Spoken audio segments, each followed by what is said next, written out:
지난 주일은 삼위일체 주일이었습니다. 삼위일체 주일이라는 것에 대해서 우리 크리스찬들은 누구나 다 알고 있죠. 성부, 성자, 성령 세 분이시죠. 그런데 한 분이십니다. 그래서 이거를 트리니티, 세 분이 유니티를 이룬다. 그래서 트리니티. 그렇죠? 삼위일체. 그 삼위일체 속에서 우리는요, 정말 하나님을 알 수 없었음에도 불구하고 하나님을 알게 되는 길이 열렸어요. 성자 예수님께서 우리 가운데 인간의 몸을 입고 오셔서 역사 속에서, 그러니까 시간과 공간 속에서 우리와 똑같은 삶을 살아가신 거죠. 그러니까 이제 우리가 직접 눈으로 보고 알 수 있게 된 거예요. 성자 예수님이 계시지 않았더라면 아직도 우리는 구약시대의 율법과 제사에 묶여 있었을 것입니다. 성령이 뭔지도 알지 못했을 거예요. 그러나 우리는 성자 예수님과 성령님으로 말미암아 우리 안에 내재해 주신, 우리 안에 우리와 함께 가시는 성부 하나님을 알게 되었습니다. 이 세 분은 한 분이십니다.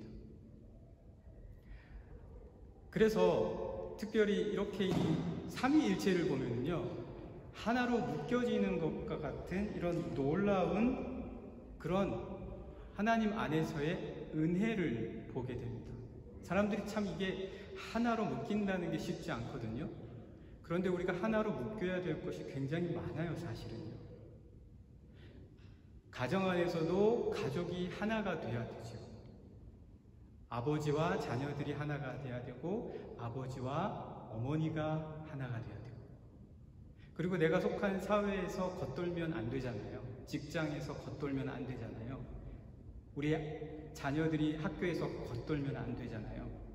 자기가 속한 공동체에서 뭔가 이어지고 연결이 되어서 그 안에서 하나가 되는 그런 자녀들로 성장해야 된다라는 것, 우리 누구나 다 이거를 부인하지는 않을 거예요. 그런데 우리는 이 삼위일체의 놀라운 비밀 속에서 이미 하나님께서 이루어 가시는 그 하나됨, 그 연합하심의 비밀을 우리가 본다라는 거죠. 사실은 우리가 하나님만 보면 이 말씀 속에서 이 하나됨의 감동을 받아요. 이 연합함에 대한 특별한 힘을 우리가 얻게 된다는 거예요.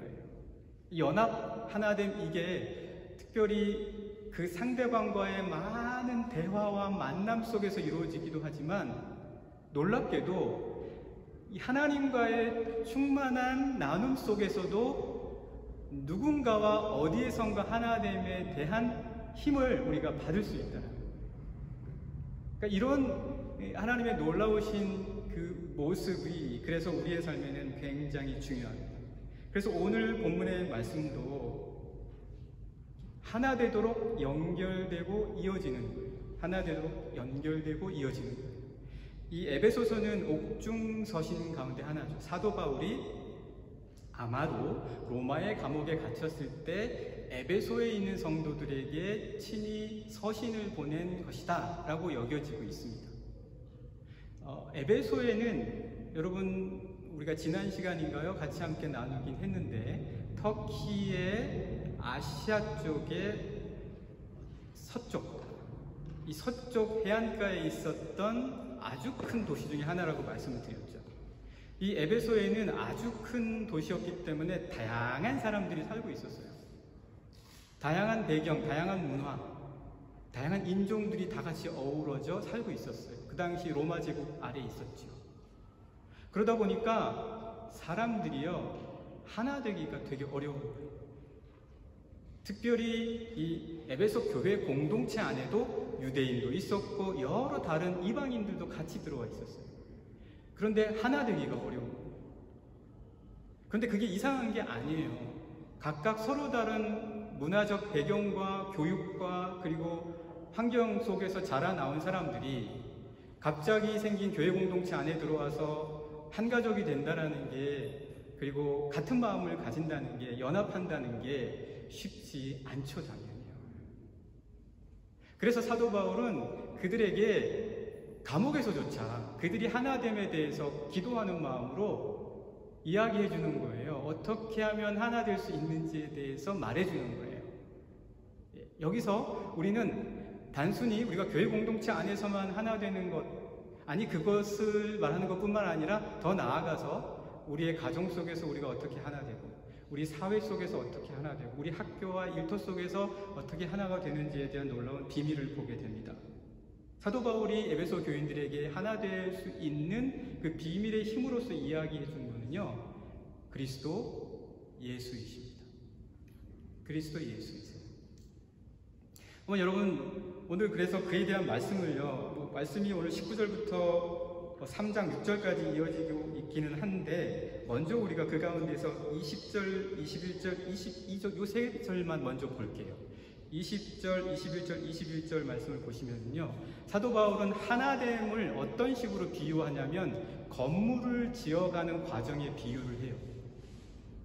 그리고 사실은 20절, 21절, 22절은 교회가 지어지는 것에 대한, 성전이 되어가는 것에 대한 사도 바울의 말씀이에요.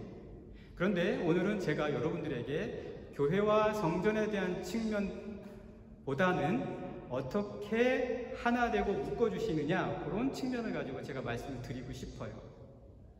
에베소 교인들을 하나로 묶으시는 그 힘, 사도 바울이 말한 그 힘을 여러분과 나누고 싶어서요. 그래서 20절 말씀 보시면 이렇게 이야기합니다. 너희는 사도들과 선지자들의 터 위에 세우심을 입은 자라.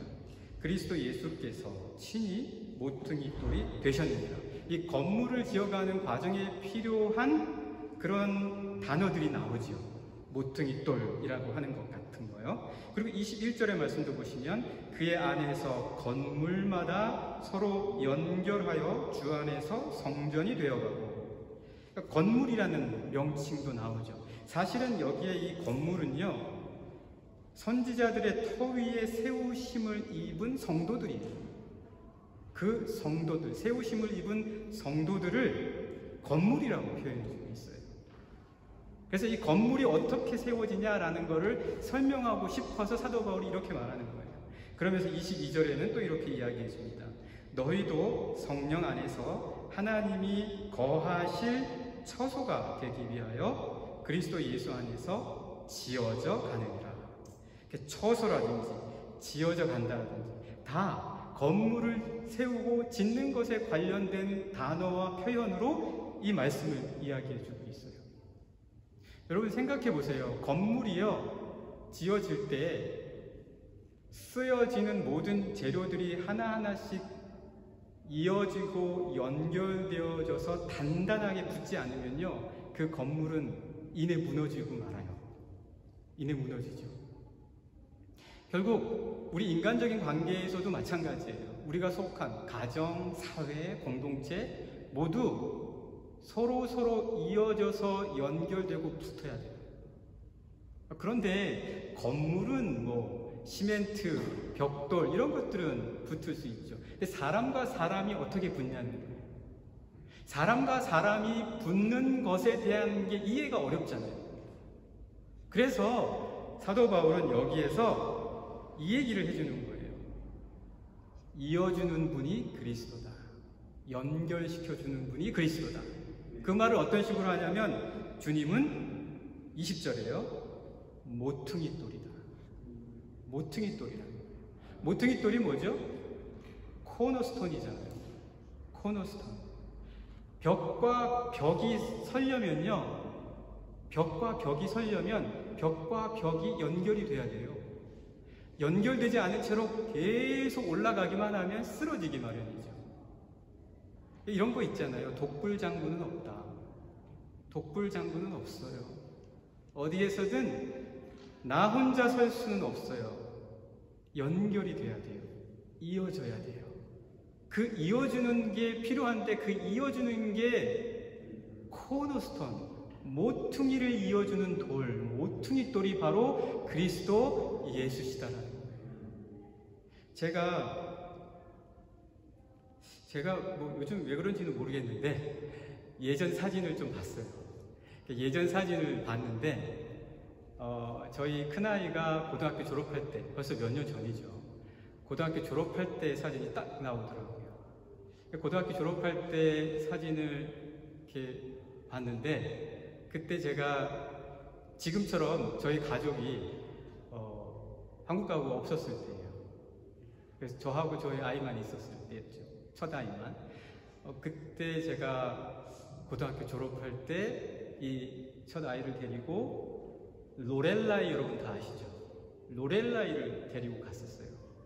제가 거기를 왜 갔는지는 모르겠어요. 로렐라이를 갔는데, 가서 그 로렐라이 상 있죠. 로렐라이 동상 있는데도 보고, 그리고 올라와서 그 계곡 높이 있는 언덕까지 올라가서 그 밑에 있는 흐르는 라인강을 봤어요. 그러고 나서 거기에서 같이 점심을 먹고 그리고 돌아왔어요. 근데 그때를 생각해 보면서 그때 내가 어떤 마음이었지? 라고 한번 되새겨 봤어요. 기억을 떠올려 봤어요. 근데 그때 제가 느꼈던 게요, 뭐냐면, 사실은 제가 어린 시절에 굉장히 전학을 많이 다녔어요. 초등학교 6년 동안 4번을 옮겼어요. 그러니까 매년 옮겨 다닌 거예요. 그래서 제가 생각한 게 뭐냐면, 우리 아이들에게는 절대 옮겨 다니게 하지 말아야지. 우리 아이들에게는 절대 옮겨 다니게 하지 말아야지. 그것만은 내가 꼭 지켜야지. 그렇게 제가 아버지가 되기 전, 오늘 아버지 학교가 있긴 하지만 아버지가 되기 전부터 제가 그걸 맹세를 했거든요. 근데 보기 좋게 어떻게 됐을까요? 이거는 국내에서만 옮겨 다닌 게 아니라 나라와 언어와 언어를 바꿔 다니게 만든 거예요. 제가 우리 아버지가 그러지 않으셨으면 했던 바를 제가 역시 똑같이 하고 있었어요. 그러면서 제 마음이 좀 그랬었어요. 이게 참 계속해서 옮겨 다녔을 때 어딘가 묶이지 못하잖아요. 어딘가 잘 뿌리 내리지를 못하잖아요. 그런데 그때 그 로렐라에 갔을 때 떠오르는 장면이, 그 로렐라이가 급 커브죠. 급 커브라서 그때부터 거기에 파선이라고 하죠. 거기에 절벽에 그대로 계곡에 부딪혀서 배가 예전에는 안개가 꼈을 때는 많이 무너져서 거기를 옮길 때는 항상 배 선원들이 어떻게 했죠? 짐을 꽁꽁 묶는 거예요. 짐을 꽁꽁 묶는 거예요. 여러분 잘 아시겠지만 오디세우스가 어떻게 했죠? 트로이 전쟁 마치고 올 때 그 섬들을 지날 때 그 사이렌들이 있는 설문을 지나잖아요. 그 사이렌들이 막 아름다운 노래를 부르면 거기에 빠져서 죽지 않으려고 자기 몸을 꽁꽁 묶는 거 있죠. 자기 몸을 꽁꽁 묶어서 사는 거예요. 여러분, 아브라함이 이삭을 바치잖아요. 이삭을 바칠 때 어떻게 하죠? 꽁꽁 묶어요. 이삭이 싫다고 도망갈까봐 묶었을까요? 저는 그런 것 같지는 않아요. 자신을 묶는 거예요. 하나님, 제가 제 마음이 도중에 변하지 않게 해주십시오. 하나님, 제가 약속한 거, 주님이 저에게 말씀하신 거에 대해서 제 마음이 네 알겠습니다 했다가 나중에 변하지 않게 해주십시오. 자기 마음을 꽉 묶는 거예요. 그걸 히브리어로 아케다라고 해요. 아케다, 묶다. 우리가 그리스도에게 묶여야 되는 거예요. 그리스도가 우리를 묶어주세요. 제가 그 로렐라에서 그거를 생각하면서 나중에 느끼는 건데, 그 자리에서 제가 느꼈던 바가 우리 아이랑 이 다른 어느 때보다 굉장히 묶여있는 게 느껴지는 거예요. 저와 저희 아이가 막 하나로 묶여있다는 거예요. 근데 그게 하나로 나와 단단히 묶여있구나를 느끼는 게 내가 잘해서 그런 게 하나도 아니에요. 제가 뭘 해서 그런 게 아니라 그리스도 예수를 생각하니까, 주님, 저의 아이를 제가 이렇게 끊임없이 데리고 돌아다녔습니다. 그러나 제가 뭘 하겠습니까? 저는 주님께 우리 아이와 저를 묶기를 원합니다. 근데 주님이 놀랍게 그 가운데서 하나가 되게 하시는 그런 마음을 주신다는 거죠. 사랑하는 영락의 성도 여러분, 오늘 사도 바울이 말씀하시는 건 너무나도 우리에게 분명합니다. 주님은 코너스톤이에요. 주님은 홀로 설 수 없는 것들을 묶어주세요. 아니, 홀로 서서는 안 되는 것들에 대해서 묶어주세요. 이어주세요. 연결하세요. 든든하게 하세요. 세워주세요. 사랑하는 영락의 성도 여러분, 여러분이 묶여야 될 곳은 어디가 있습니까? 여러분이 연결돼야 할 곳은 어디가 있습니까? 여러분이 이어져야 할 곳, 여러분의 자녀와 여러분의 삶 속에서 이어지고 연결되고 세워져야 될 곳은 어디가 있습니까? 그리스도가 코너스톤이라는 사실을 잊지 않으시는 우리 영락의 성도님들 되시기를 간절히 축복합니다. 주님이 우리의 코너스톤이십니다. 그런데요, 주님이 어떻게 그런 능력이 생겨나셨을까요? 이렇게 하나로 묶어주시는 능력이 도대체 어떻게 생겨났냐? 그거를 사도 바울은 비밀이라고 얘기해요. 비밀. 오늘 말씀 보시면 3절, 4절, 5절 한번 보실까요? 3장 3절, 4절, 5절 보시면 사실은 2장부터 3장이 다 이어지는 말씀이에요. 그래서 그리스도께서는 코너스톤이다. 왜 그러냐? 그거는 비밀이야 라고 하면서 3절, 4절, 5절에 그 비밀이라는 이야기를 해줘요. 3절 보시면 곧 계시로 내게 비밀을 알게 하시는 것은, 그리스도가 코너스톤이라는 이 비밀을 알게 하신 것은 내가 먼저 간단히 기록함과 같으니. 이렇게 보면 그러면 또 다른 어떤 서신서가 있나? 다른데 어디 또 말씀을 하셨나? 라고 생각할지 모르지만 여기에 이 먼저 간단히 기록했다라고 하는 것은 2장 19절에서 22절의 말씀이에요. 저희가 함께 보셨던 그 말씀이에요. 그게 비밀이라는 거예요. 그리스도 예수가 코너스톤이다라는 것을 비밀이다라고 다시 한번 확인해 주는 거예요. 그러면서 4절에 이렇게 이야기해요. 그것을 읽으면 내가 그리스도의 비밀을 깨달은 것을 너희가 알 수 있으리라. 그런데 읽어도 모를 수가 있어요. 왜냐하면 이게 비밀이거든요. 근데 이 비밀은요, 영어 성서에서는 간혹 secret이라고 번역을 하기도 해요. 근데 이건 사실 secret과는 달라요. secret은 이렇게 드러나면 알잖아요. 아, 그런 거였구나. 아유, 저런 이야기였었구나. 알잖아요. 비밀 문서들이 하나씩 하나씩 공개되면 정부가 보관하는 그 보관의 이 기간이 있잖아요. 그게 지나고 나서 딱 공개가 되면 아, 저런 이야기였었구나, 저런 스토리였구나. 아, 이거 시크릿이죠. 그런데 여기에서 이 비밀, 사도 바울이 쓴 비밀은 시크릿이 아니라 미스테리라는 거예요. 이 미스테리는 봐도 알쏭달쏭한 거예요. 봐도 모르겠는 거예요. 이거는 이 미스테리라는 것 그 자체가 분명해져야 그때서야 인정하고 받아들일 수밖에 없는 거예요. 내가 아무리 많은 정보를 받아들이고 이렇게 저렇게 한번 연구를 해도 알 수가 없어요. 이거는 미스테리거든요. 이 미스테리는 미스테리 자체가 분명하게 수면 위로 드러나야 그때서야 알 수가 있어요. 주도권이 우리한테 없어요. 미스테리 얘기 있어요. 그런데 이거를 알게 하시는 능력의 역사를 사도 바울은 경험했다는 거예요. 그런데 5절의 말씀 보세요. 5절의 말씀 보시면 이제 그의 거룩한 사도들과 선지자들에게 성령으로 나타내신 것 같이 다른 세대에서는 사람들에게 알리지 아니하셨다. 그러니까 다른 세대 사람들은 모른다는 거예요. 이걸. 이 다른 세대 사람들은 우리가 쉽게 말하면 구약의 사람들이에요. 구약의 사람들은 그리스도 예수가 코너스톤이 아니에요.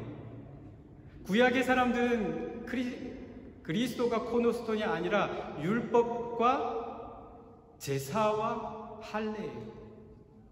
율법과 제사와 할례를 통해서 하나님께 연결될 수 있어요. 사람들과 이어질 수 있어요. 우리가 의를 얻기 위해서는, 그래서 하나님께 나아갈 수 있는 그런 자격을 얻기 위해서는 구약에서는 다른 세대, 바울이 표현한 바로 다른 세대의 사람들에게는 법을 지키는 사람이어야지 돼요. 율법. 할례를 행해야지 된다는 거예요. 할 바를 해야지 돼요. 그렇지 않고서는 하나님께 이어지고 연결될 수가 없어요. 오늘날도 마찬가지예요. 하나님을 알고 하나님에 대한 놀라운 비밀을 알려면 뭔가 우리가 의로워야 되고 선해야 되고 법을 잘 지켜야 된다. 근데 이렇게 해서는 하나님께서 그리스도를 통해서 우리에게 알려주신 것은 절대 하나님께 나아갈 수 없다는 거예요. 미스터리죠. 아니 어떻게? 이해가 안 되는 거예요. 성서를 보면 그렇게 분명히 나와 있어요. 근데 받아들이기가 어려워요. 이거는 시크릿이 아니라 미스터리예요. 그렇다면 왜 예수 그리스도를 코너스톤으로 하셨냐? 왜 우리를 이어주게 하고 하나님과 연결되게 하는 것을 왜 율법이나 의로운 행위가 아니라 그리스도 예수를 통해서 그렇게 하셨냐? 이것은 하나님의 설계예요. 하나님이 그렇게 만드신 거예요. 여러분, 우리에게 다 그런 게 있어요. 칼빈은 모든 사람에게는 믿음의 씨앗이 있다라고 했어요. 하나님이 우리 인간을 지으실 때 그 코에 생기를 불어넣으니 그가 무엇이 됐다고요? 생명이 되었다. 영적 존재로 설계하신 거예요. 그러니까 여러분 안에는 믿음의 씨앗으로 설계가 됐어요. 여러분은 믿음으로 바라볼 수 있는 능력이 있는 거예요. 요새 자동차 보니까 우리나라에서 만드는 차들 가운데 이렇게 그냥 가다가 전기차라고 하는데 좀 갑자기 팡 하고 가고 싶으면 버튼을 하나 툭 누르면은 팡 나간대요. 근데 그게 부스터 버튼이래요. 부스터. 여러분들 다 잘 아시겠지만 그러니까 우리가 믿음의 버튼이 우리에게 있단 말이에요. 하나님이 그렇게 설계하신 거예요. 칼빈도 그걸 우리에게 확인시켜 줬어요. 그러니까 우리에게 있는 이 믿음을 통해서 하나님께서 하신 놀라운 일들을 바라보게 하는 것은 오직 그리스도 예수를 통해서이며 그리스도 예수 안에서 우리는 하나님과 연결되고 이어질 수 있다는 거예요. 이거는 오직 믿음을 통해서라는 거예요. 하나님의 설계가요, 여러분 설계대로 쓰여지지 않으면 망가져요. 설계대로 쓰여지지 않으면 망가져요. 우리를 믿음으로 설계하셨는데 그 믿음에 대해서 쓰지 않으면 그 근육은요 퇴화되는 거겠죠. 필라테스 하시는 분들 보면 우리 몸에 이렇게 안 쓰는 근육이 많았나? 그렇게 이야기해요. 우리 몸에 이렇게 안 쓰는 근육, 야 이런 근육도 다 있었네? 막 그렇게 놀라신대요. 여러분 스티브 잡스 아시죠? 스티브 잡스가 애플 아이폰 만들면서 얼마나 이 창조적인 아이디어로 모든 걸 다 했어요. 그런데 그 몸에 있는 아주 조그마한 펜클립 담도를 몰랐어요. 그래서 그가 고백해요. 난 아이폰은 만들었어도 담도가 뭔지도 몰랐어요. 여러분 보이지 않는다고 해서 무시하지 마세요. 제가 발톱 때문에 고생하는 친구를 봤어요. 제가 어렸을 때 이 발톱이 발을 파고들어요. 발톱 신경이나 한번 쓰나요? 여러분 잘 바꾸세요. 굉장히 소중해요. 보이지 않고 쓰여지지 않는 것 같지만 그런 것들이 너무너무 소중해요. 창세기 6장을 보면 하나님께서 노아에게 야, 너 방주를 만들어라 그렇게 하세요. 그런데 그 방주를 만들라고 하실 때 그냥 만들라고 하시나요? 설계도를 주세요. 설계도를 주신단 말이에요. 한번 제가 읽어볼게요. 창세기 6장 14절, 15절, 16절인데요. 어떤 식으로 만들라고 하셨는지 그 설계도를 한번 들어보세요. 너는 고페르 나무로 너를 위하여 방주를 만들되 그 안에 칸들을 막고 역청을 그 안팎에 칠하라. 15절 내가 만들 방주는 이러하니 그 길이는 300규빗, 너비는 50규빗, 높이는 30규빗이라. 16절 거기에 창을 내되 위에서부터 한 규빗에 내고 문은 옆으로 내고 상중하 3층으로 할지니. 이 말씀이 읽는데 제게 딱 와닿는 건 창이에요. 창. 40일간 비가 쏟아지면 하늘이 캄캄하고 하나도 보이지 않을 텐데 창이 무슨 소용이 있어요? 아니 그것보다 여러분 생각해 보세요. 돛이 더 필요하지 않아요? 배가 아무데나 막 가지 않게 하기 위해서는 돛과 키가 필요하지 않나요? 만약에 창을 만들려고 구체적으로 설명해 주실 정도였으면 돛과 키도 빠지지 않고 이야기해 주셨을 거예요. 근데 돛과 키는 말씀하지 않으시고 창을 이야기하세요. 창은요, 초하르라는 히브리어예요. 이 초하르는 사실 빛이라는 뜻이에요. 빛. 어떤 빛이냐면 해가 가장 높이 떠올랐을 때 정오의 햇빛이 초하르예요. 그 정오의 햇빛이 여기 창이라는 뜻으로 쓰였어요. 사랑하는 영락의 성도 여러분, 우리가 삶을 살아갈 때요, 여러분 막 키를 열심히 운전하면서 내가 그렇게 내 삶을 이끌어갈 수 있겠지 생각하기 쉬워요. 내가 막 돛을 이렇게 저렇게 움직이면 내가 내 삶을 계획대로 할 수 있겠지 하면서 내 삶을 설계할지 몰라요. 그러나 정작 우리에게 필요한 설계는요, 창을 내는 거예요. 빛을 따라갈 수 있게 하는 거예요. 아무것도 보이지 않고 깜깜할 때 조그마한 빛이라도 찾아가면서 그 빛을 향해서 방향을 잡아낼 수 있는 영적인 능력. 칠흑과 같은 어둠이고 아무것도 할 수 없어서 대책을 정말 어떻게 세워야 될지 모를 때에 작은 빛 하나에서라도 용기와 힘을 얻고 그리고 뭔가 이끌어가며 그리고 내 가정과 그리고 내 사랑하는 자녀들과 그리고 내가 속한 사회 속에서 중심을 잃지 않는 것. 사랑하는 영락의 성도 여러분, 예수 그리스도께서 오늘 그러한 모든 것을 이어주는 코너스톤의 능력은 바로 그분이 하나님이셨고 그분이 우리를 하나님께 연결해 주시기 때문입니다. 그분을 향한 삶을 우리가 본받는다면 우리 역시 우리의 삶에서 영혼의 창을 낼 수 있어야 됩니다. 여러분의 삶을 계획할 때에 그 창을 만드세요. 그 창을 설계하세요. 그 창을 내 계획 속에 세우세요. 내가 빛을 향해서 나아갈 수 있는 시간을 내 삶의 일주일의 시간표에 한번 기입해 보세요. 어떤 시간들을 내가 하나님과 만나는 그 하나님의 빛을 쫓아갈 수 있는 창으로 설계할 것인가. 네, 이제 말씀을 마무리하겠습니다. 하나님은 즉흥적으로 계획 없이 세상을 창조하지 않으셨습니다. 하나님은 모든 것을 창조하셨고 그 모든 것 안에서 우리 인간이 다스리고 정복하게 하셨어요. 다른 말로 바꾸면 그 안에서 다 연결돼서 중심을 잡고 그리고 그 모든 것 안에서 영적인 힘과 능력을 발휘하면서 살게 만드셨어요. 하나님에게서는 그런 마스터 플랜이 있으셨습니다. 계획이 있으셨어요. 창조하신 것만 보셔도 그래요. 첫째 날, 둘째 날, 셋째 날, 넷째 날, 다섯째 날, 여섯째 날이요. 그냥 즉흥적인 게 아니잖아요. 우리 가스펠 프로젝트 성역 공부하시는 분은 다 아시죠? 1, 2, 3, 4, 5, 6일 3씩 짝을 이뤄요. 3씩 짝을 이뤄요. 그리고 7번째 날에 마무리가 돼요.